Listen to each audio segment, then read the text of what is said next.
Hi, I'm Rob Price, editor of PA Live and Twin Tiers Live. This is our weekly political commentary. We're coming up on primary elections in my neck of the woods. It's the season of candidacies, and in my neighborhood you can see them. The would-be masters of the universe, ever hopeful, schlepping from door to door their manila envelopes stuffed with electoral petitions, asking neighbors to help them qualify for a line on the primary election ballot. One of them stopped by my house a few weeks ago. He asked me to sign his petition for the job of city chamberlain. I don't know if you have a city chamberlain in your hometown, but we do in mine. The city chamberlain, our city chamberlain, is a sort of municipal treasurer. He, or she in this case, collects local municipal taxes and deposits them in the bank, so the money is supposed to be ready for the city to pay its bills. Sounds simple, but there are all kinds of ways to screw up a simple job, especially when money is concerned. So it's important that we elect the right sort of person to serve as our city chamberlain. And I had a simple test to assess this guy's qualifications. I needed some help getting a canoe on top of my car. Have you ever lifted a 50-pound canoe on top of your car? It's not easy. Canoes are graceful, delicate creatures on the surface of a lake, but try lifting them onto a luggage rack. They turn into a sack of cement. In my case, a 13-foot-long sack of cement. So when the candidate for Chamberlain showed up at my door, I told him, quite frankly, I needed a favor.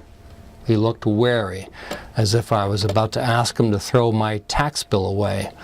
But he relaxed when I pointed to the canoe on the ground and asked him to help me heave it on top of the car, flipping it in the process so that it would lie upside down, protected from any rainstorms. "Oh, sure," he said, and 30 seconds later, the two of us stepped back and admired the sleek craft perfectly positioned on top of my vehicle. Since then, my wife and I have gotten pretty good at setting the canoe on top of the car with one fluid motion that lifts the canoe from the ground, flips it upside down, and settles it gently on the luggage rack. It's been a summer of canoeing for us. This particular canoe was a gift from my wife's mother, who was moving to Mexico and didn't want to lug a boat along with her. It's a good canoe with cedar strips arcing from side to side. I think that's called starboard and port in nautical language. And the canoe is sealed with a fiberglass finish. Its gunnel strips, though, were rotten. So I pulled them off and ordered 2 14-long strips of ash cut at a local lumberyard. My wife and I soaked the strips in water for 2 days and bent them along the curving hull of the canoe and secured them into place with a dozen C-clamps. And then I used stainless steel screws to fasten the new gunnels into the boat frame, and after that it was just a matter of sanding the wood smooth and layering it with coats of polyurethane for a really good smooth finish. Did I mention the canoe actually works? It does. Oh, yes it does. My wife and I have been paddling it in small and mid-sized and even humongous bodies of freshwater lakes ever since that candidate for Chamberlain stopped by our house and asked me to sign his petition. You hear a lot about dysfunctional politicians in Washington and Albany, in Madison, Wisconsin, Sacramento, California, and Harrisburg, Pennsylvania.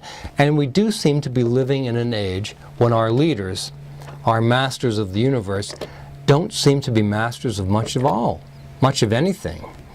It might be a good idea if every elected official were prepared to offer each of us a simple service. Let's say, helping us position a canoe securely and properly on the luggage rack of our family cars.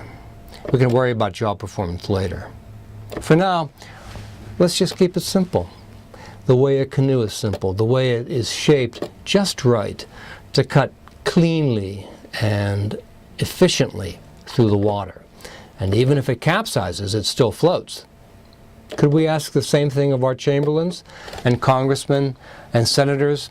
Could we ask the same thing of President Obama? Gentlemen and ladies, be like a canoe.